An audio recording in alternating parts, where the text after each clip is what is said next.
Friends, मैं नूपुर तेजस्वी आप सभी का स्वागत करती हूँ हमारे शो डेली डोज पर।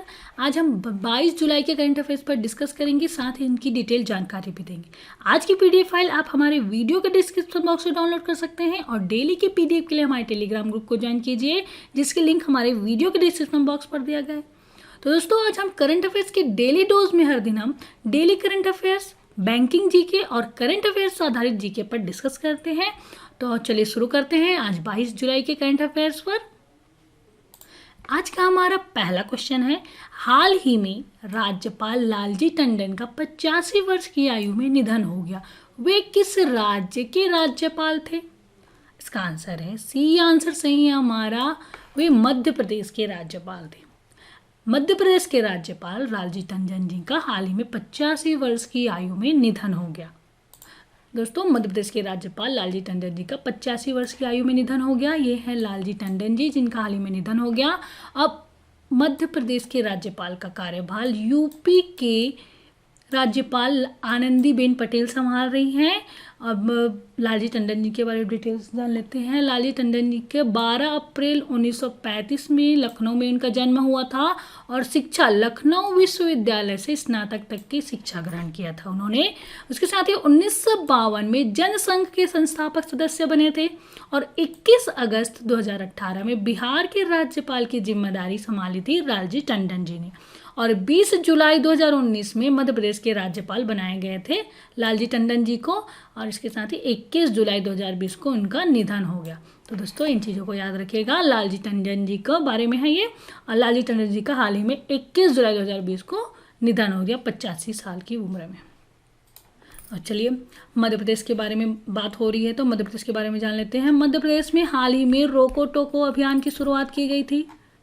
मध्य प्रदेश सरकार ने हाल ही में रोको टोको अभियान की शुरुआत की गई थी, जिसमें मास्क पहनना अनिवार्य कर दिया गया था वहाँ राज्य सरकार ने, और सार्थक ऐप भी लॉन्च किया। और इसके साथ ही कोविड-19 को कंट्रोल करने के लिए किल कोरोना अभियान की शुरुआत की गई। और साथ ही बता दें, मध्य प्रदेश सरकार ने हाल ही में रीवा जिले में एशिया का सबसे बड़ा सौर ऊर्जा संयंत्र स्थापित किया गया है मध्य प्रदेश में। ठीक है, और उसके साथ ही मध्य प्रदेश राज्य सरकार ने छात्रों की शैक्षणिक नियमितता बनाए रखने के लिए हमारा घर हमारा विद्यालय योजना की भी शुरुआत की। ओके दोस्तों, तो ये था मध्य प्रदेश के बारे में, जिनमें हाल ही में योजनाएं जो लागू हुई हैं। इसके साथ ही बता दें, 1 नवंबर 1956 में इसकी स्थापना हुई थी। राजधानी है भोपाल। मुख्यमंत्री शिवराज सिंह चौहान और राज्यपाल हैं आनंदीबेन पटेल। चीफ जस्टिस हैं A.K. मित्तल जी। ठीक है दोस्तों, अब उत्तर प्रदेश के बारे में जानते हैं। उत्तर प्रदेश में हाल ही में मिशन वृक्षारोपण 2020 की शुरुआत की गई। उत्तर प्रदेश की स्थापना हुई थी 24 जनवरी 1950 में। राजधानी है लखनऊ। मुख्यमंत्री योगी आदित्यनाथ जी, राज्यपाल हैं आनंदीबेन पटेल और चीफ जस्टिस हैं गोविंद माथुर। हिमाचल प्रदेश के बारे में जानते हैं। हिमाचल प्रदेश में हाल ही में हिमाचल प्रदेश 2022 तक प्राकृतिक तरीके से खेती करने वाला प्रदेश बनाने का लक्ष्य रखा है। ओके, हिमाचल प्रदेश 2022 तक प्राकृतिक तरीके से खेती करने वाला देश का पहला राज्य बन जाएगा। और उसके साथ ही बता दें कि हिमाचल गृहिणी सुविधा योजना के तहत सभी घरों को गैस कनेक्शन देने वाला देश का पहला राज्य बनाया गया है। और प्रवासियों का डेटाबेस बनाने के लिए ऑनलाइन पोर्टल इसकी रजिस्टर लॉन्च किया गया। ओके दोस्तों, हिमाचल प्रदेश की स्थापना 25 जनवरी 1971 में हुई थी। राजधानी है शिमला। मुख्यमंत्री है जयराम ठाकुर। राज्यपाल है बंडारू दत्तात्रेय और चीफ जस्टिस है लिंगप्पा नारायण स्वामी। ओके दोस्तों, ये था हिमाचल प्रदेश के बाद। चलो अरुणाचल प्रदेश पे आते हैं। अरुणाचल प्रदेश में हाल ही में द टैंगम पुस्तक का विमोचन किया गया वहाँ के मुख्यमंत्री के द्वारा, पेमा खांडू के द्वारा। द टैंगम बुक का विमोचन किया गया। और साथ ही बता दें, इसकी स्थापना हुई थी, अरुणाचल प्रदेश की स्थापना हुई थी 20 फरवरी 1987 में। राजधानी है ईटानगर। राज्यपाल है B.D. मिश्रा। मुख्यमंत्री है पेमा खांडू। तो दोस्तों, इन चीज़ों को याद रखिएगा। और साथ ही बता दें, मध्य प्रदेश के राज्यपाल लालजी टंडन जी का 85 वर्ष की आयु में निधन हो गया। चलिए आगे बढ़ते हैं। अगला क्वेश्चन है हमारा, किस राज्य सरकार ने अनुसूचित जातियों के सर्वांगीण विकास के लिए नवीन रोजगार छतरी योजना शुरू की है? इसका आंसर है B। आंसर सही है हमारा, उत्तर प्रदेश राज्य सरकार ने अनुसूचित जातियों के सर्वांगीण विकास के लिए नवीन रोजगार छतरी योजना की शुरुआत की है। नवीन रोजगार छतरी योजना का शुभारंभ उत्तर प्रदेश के मुख्यमंत्री योगी आदित्यनाथ जी ने 18 जुलाई 2020 को कालिदास मार्ग में आयोजित कार्यक्रम में वीडियो कॉन्फ्रेंसिंग के माध्यम से राज्य के अनुसूचित जातियों के गरीब व्यक्तियों के सर्वांगीण विकास के लिए किया है। ठीक है, और इस अवसर पर इस योजना के तहत पंडित दीनदयाल उपाध्याय स्वरोजगार योजना के 3,484 लाभार्थियों के खातों में 17 करोड़ 82 लाख रुपए मुख्यमंत्री जी के द्वारा ऑनलाइन हस्तांतरित की गया और जिसे उन्हें रोजगार प्राप्त हो सकेगा। ओके दोस्तों, साथ ही बता दें इस योजना के अंतर्गत यूपी के मुख्यमंत्री जी ने देश के कोरोना महामारी के संक्रमण के चलते राज्य के विस्थापित और बेरोजगार अनुसूचित जातियों के परिवारों को 7.50 लाख की वित्तीय सहायता देने का लक्ष्य रखा है। और इस नवीन रोजगार छतरी योजना के अंतर्गत प्रदेश की सरकार द्वारा अनुसूचित जातियों को लाभार्थी को प्रदान के लिए स्वरोजगार राशि के ऋण के साथ साथ अनुदान राशि की भी शामिल किया गया है। यूपी सरकार द्वारा इस योजना के तहत प्रदान की जा रही धनराशि का उपयोग परचून की दुकान, जनरेटर सेट, लॉन्ड्री तथा dry cleaning, cyber cafe, tailoring, banking, tent house, गौपालन आदि के लिए किया जाएगा। ओके दोस्तों, तो ये याद रखिएगा कि यूपी सरकार ने नवीन रोजगार छतरी योजना की शुरुआत की 18 जुलाई 2020 को, और यह जो योजना है अनुसूचित जाति के गरीब व्यक्तियों के सर्वांगीण विकास के लिए किया गया है। और इस योजना के तहत पंडित दीनदयाल उपाध्याय स्वरोजगार योजना के 3,484 लाभार्थियों के खातों में 17 करोड़ 82 लाख रुपए मुख्यमंत्री जी ने ऑनलाइन हस्तांतरित कर दिए हैं ताकि उन्हें रोजगार प्राप्त हो सके। और इसके साथ ही बेरोजगार अनुसूचित जाति के परिवारों को 7.50 लाख की वित्तीय सहायता देने का लक्ष्य रखा गया है।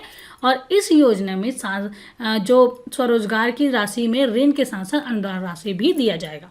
और ये जो धन राशि है इनका उपयोग परचून की दुकान वाले, generator set, laundry, dry cleaning, cyber cafe, tailoring, bank, tent house, गौपालन आदि के लिए किया जाएगा। ठीक है दोस्तों, तो इन चीज़ों को याद रखिएगा। उत्तर प्रदेश सरकार ने हाल ही में नवीन रोजगार छतरी योजना की शुरुआत की।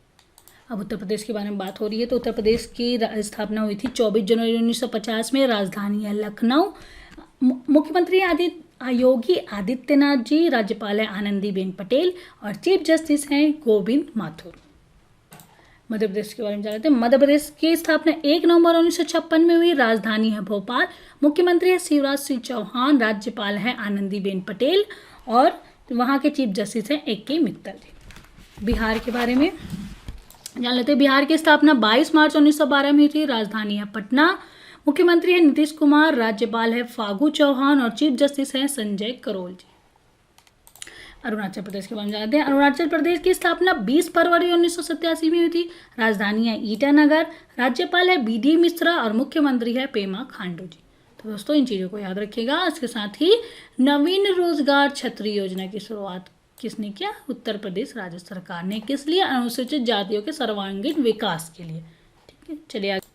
अगला क्वेश्चन है हमारा, अंतर्राष्ट्रीय क्रिकेट परिषद ICC ने हाल ही में किस टूर्नामेंट में इस साल स्थगित करने का फैसला किया? वह टूर्नामेंट है बी आंसर सही है हमारा, मेंस T20 वर्ल्ड कप को अंतर्राष्ट्रीय क्रिकेट परिषद ने स्थगित करने का फैसला किया है।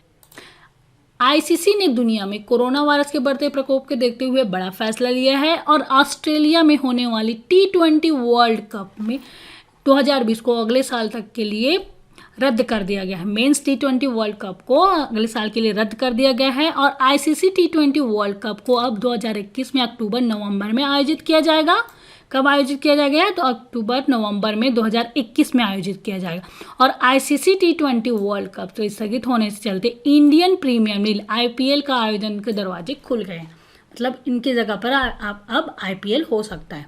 ओके दोस्तों, तो याद रखिएगा ऑस्ट्रेलिया में होने वाला मेंस T20 वर्ल्ड कप स्थगित हो गया है। अब यह 2021 अक्टूबर-नवंबर में होगा। ठीक है दोस्तों, तो याद रखिएगा। चलिए आगे बढ़ते हैं। अगला क्वेश्चन है हमारा, ऊर्जा दक्षता को बढ़ाने और इलेक्ट्रिक मोबिलिटी को बढ़ावा देने हेतु केंद्रीय ऊर्जा मंत्री RK सिंह ने किस शहर के चेल्सफोर्ड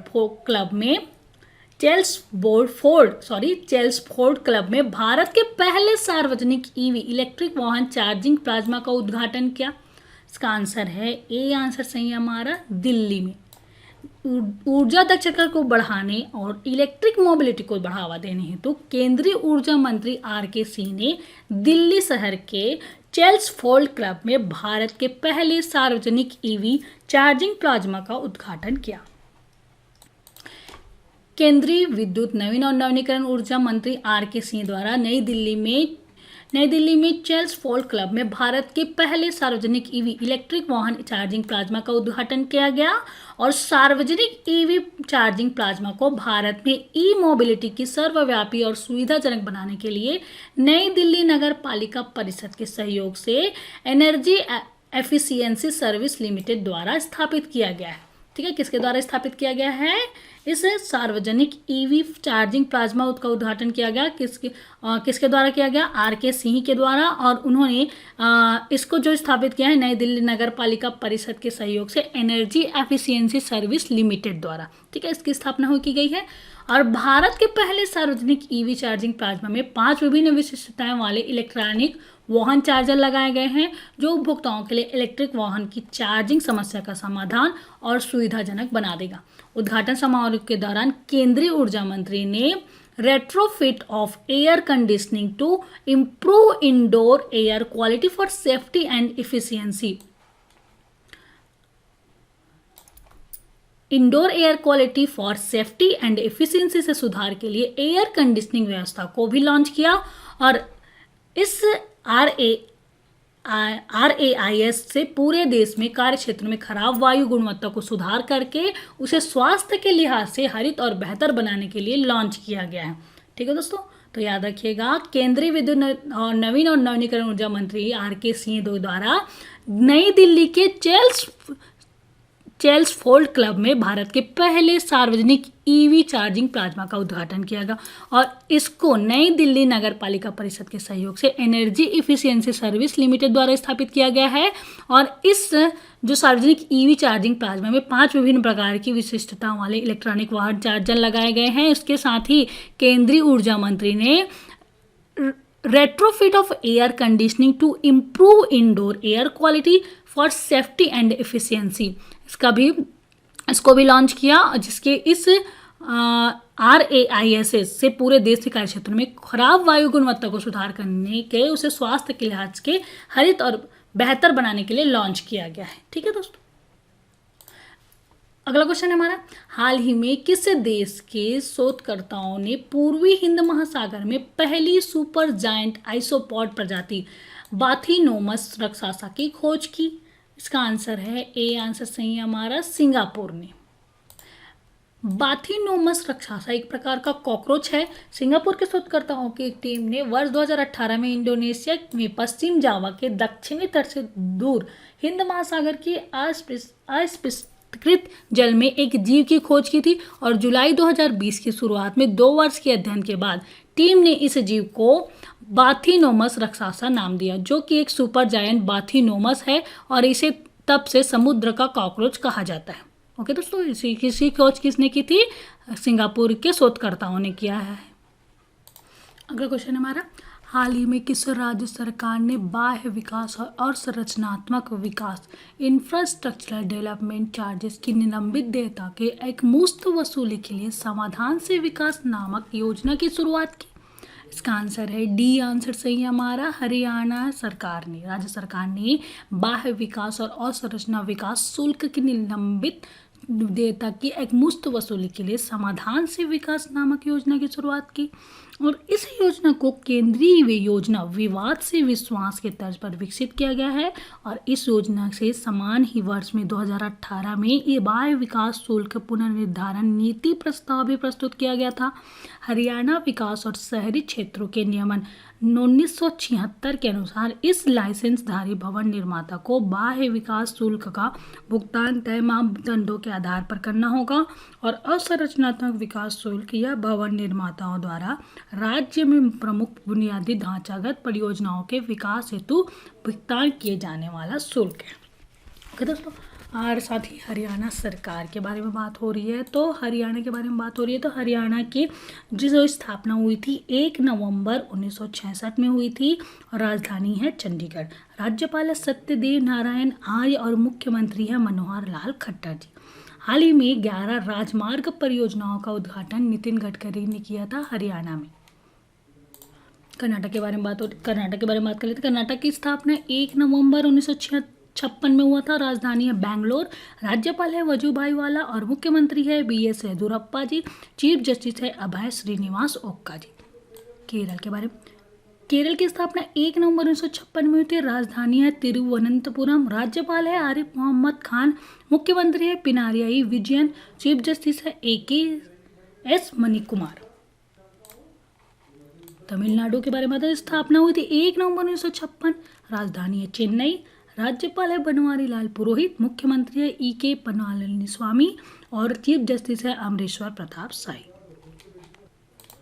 अगला क्वेश्चन है हमारा, पुस्तक the India veg strategy for an uncertain world, अनिश्चित दुनिया के लिए रणनीति का भारतीय तरीका, किसने लिखी है? इसका आंसर है S जयकुमार ने इस बुक को लिखा है, the Indian way strategy for an uncertain world को। विदेश मंत्री S जयशंकर ने the India way strategy for an uncertain world को लिखा है। उसके साथ ही दोस्तों हाल ही में overdraft saving the Indian saver book को उर्जित पटेल ने लिखा था। Mahavir the soldier who never die AK Shri Kumar और रूपा श्री कुमार ने लिखा था। और his holiness the 14 Dalai Lama and illustrated biography को तेंजिंग ग्याचे तेथोंग ने लिखा। तो याद रखिएगा the India veg strategy for an uncertain world को लिखा है S जयकुमार ने। अगला क्वेश्चन है, कोविड-19 महामारी के दौरान छात्र छात्राओं की बढ़ती मानसिक परेशानियों के समाधान हेतु मानव संसाधन विकास मंत्रालय द्वारा किस कार्यक्रम की शुरुआत की गई? इसका आंसर है मनोदर्पण की शुरुआत की गई। कोविड-19 संक्रमण के दौरान छात्र छात्राओं की बढ़ती मानसिक परेशानी के समाधान के लिए मानव संसाधन विकास मंत्रालय ने मंगलवार को मनोदर्पण कार्यक्रम की शुरुआत की। इसमें ऐसे कई रचनात्मक कार्य एवं सुझाव हैं जिससे विद्यार्थी को मानसिक तनाव से बाहर निकालने में मदद करेगी। इस पोर्टल के आपस में समस्याएं बता सकते हैं, सुझाव दे सकते हैं और सुझाव प्राप्त कर सकते हैं। इसमें 500 से ज़्यादा चिकित्सकों विशेषज्ञों से समय देने का वादा किया है। इसके तहत राष्ट्रीय टोल फ्री नंबर 844-844-0632 की जारी किया जाएगा और जिस पर सुबह 8 बजे से शाम 8 बजे तक संपर्क किया जा सकता है। मानव संसाधन विकास मंत्री रमेश पोखरियाल निशंक ने इस अवसर पर मानसिक स्वास्थ्य एक निर्देशिका जारी की है। ठीक है दोस्तों, मनोदर्पण नाम का कार्यक्रम की शुरुआत की गई मानसिक परेशानियों के समाधान के लिए। अगला क्वेश्चन है, हाल ही में जारी हुए आंकड़ों के अनुसार दुनिया में भूगर्भ जल का सबसे ज़्यादा जल का दोहन करने वाला राष्ट्र कौन है? इसका आंसर है पहले नंबर पर है भारत। ठीक है, दुनिया में भूगर्भ जल का सबसे ज़्यादा दोहन करने वाला राष्ट्र है भारत। दूसरे नंबर पर है चीन और तीसरे नंबर पर है अमेरिका। तो दोस्तों भारत दुनिया में भूगर्भ जल का सबसे ज़्यादा इस्तेमाल करने वाला देश है और धरती के कोख में पानी खींचने से दूसरे और तीसरे नंबर पर चीन और अमेरिका। लेकिन अगर इन दोनों देशों द्वारा निकाले जाने वाले पानी की कुल मात्रा को जोड़ दिया जाए तो भारत उससे भी अधिक भूगर्भ जल का इस्तेमाल करता है। तो दोस्तों जल ही जीवन है, तो पानी की सबसे ज़्यादा दोहन कौन सा देश करता है? भारत। दूसरे नंबर पर है चीन, तीसरे नंबर पर है अमेरिका। अगला क्वेश्चन है, हाल ही में DRDO द्वारा निर्मित AI से लैस हर मौसम में काम करने वाले किस हल्के और तीव्र ड्रोन को सेनाओं को सौंप दिया गया है? इसका आंसर है, इसका नाम है भारत ड्रोन को। DRDO द्वारा बनाया गया भारत ड्रोन की निगरानी क्षमता बेहद ही उच्च स्तर की है और इसे पूर्वी लद्दाख के ऊंचे और दुर्गम इलाकों की निगरानी काम करने में लगाया गया है। और भारत ड्रोन के उच्च स्तर का आर्टिफिशियल इंटेलिजेंस और कैमरा लगा हुआ है। यह ड्रोन दोस्तों और दुश्मनों के फर्क यथोचित करने में कार्रवाई करता है। ठीक है, तो DRDO द्वारा बनाया गया है इस भारत ड्रोन को और इसे पूर्वी लद्दाख के ऊंचे और दुर्गम इलाकों की निगरानी करने के लिए यूज़ किया जाएगा। अगला क्वेश्चन है, प्रधानमंत्री नरेंद्र मोदी के द्वारा संबोधन से किए जाने चर्चा में रहे इंडिया आइडियाज समिट का आयोजन किस देश के साथ किया जा रहा है और जिसकी थीम बेहतर भविष्य का निर्माण है? ओके, तो इसका नाम है दोस्तों, वह देश है अमेरिका। अमेरिका के किस देश में साथ किया जाएगा इसका आयोजन? अमेरिका देश के साथ किया जाएगा, जिसकी थीम बेहतर भविष्य का निर्माण रखा गया है। प्रधानमंत्री नरेंद्र मोदी ने बुधवार को अमेरिका भारत व्यापार परिषद के इंडियाज आइडियाज समिट को संबोधित करेंगे और USIBC की 45वीं वर्षगांठ पर आयोजित इस शिखर सम्मेलन में दुनिया भर के लोगों की नज़र होगी। शिखर सम्मेलन के दौरान कोरोना महामारी के बाद दुनिया के भारत अमेरिकी सहयोग और संबंधों पर चर्चा होगी। और प्रधानमंत्री कार्यालय द्वारा जारी बयान के मुताबिक इस साल इंडियाज आइडियाज समिट की विषय वस्तु बेहतर भविष्य के निर्माण है। और उसमें कहा गया कि इस शिखर सम्मेलन में भारत के अमेरिकी सरकार के शीर्ष नीति निर्माता अधिकारी और व्यापार तथा समाज के विचारक शामिल होंगे। और इस शिखर सम्मेलन का आयोजन 21 और 22 जुलाई को होगा। इस साल के शिखर सम्मेलन को संबोधित करने वालों में भारत के विदेश मंत्री S जयशंकर, अमेरिका के विदेश मंत्री माइक पॉम्पियो, वर्जीनिया के सीनेटर मार्क वार्नर और संयुक्त राज्य में अमेरिका के पूर्व राजदूत निक्की हेली शामिल हैं। और इस समिट में ग्लोबल लीडरशिप अवार्ड भी दिए जाएंगे। तो दोस्तों, इन चीज़ों को याद रखिएगा कि प्रधानमंत्री के द्वारा इंडियाज आइडियाज समिट की विषय वस्तु पर बेहतर भविष्य का निर्माण की थीम रखा गया है। और इस सम्मेलन होगा इसमें किसमें? इंडिया आइडियाज समिट होगा, जिसका बेहतर भविष्य का निर्माण इसकी थीम रखी गई है। और इसमें साथ ही इसे 21 और 22 जुलाई को होगा ये। और इस समिट में ग्लोबल लीडरशिप अवार्ड भी दिए जाएंगे। अगला क्वेश्चन है, विश्व बैडमिंटन संघ के अध्यक्ष पद के कार्यकाल में निम्न में से कितने बार के लिए सीमित करने का फैसला लिया गया? इसका आंसर है डी आंसर सही है हमारा, 4 बार के लिए सीमित करने का फैसला लिया गया है।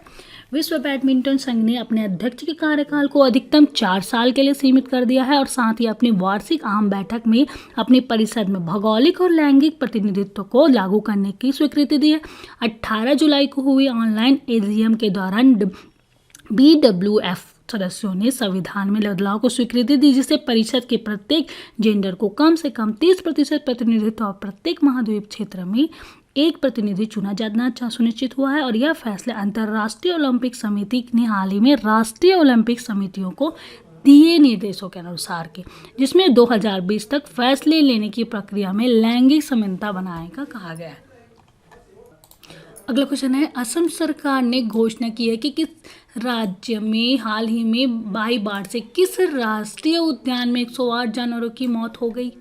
इसका आंसर है राष्ट्रीय उद्यान है ए आंसर सही हमारा, कांजीरंगा राष्ट्रीय उद्यान।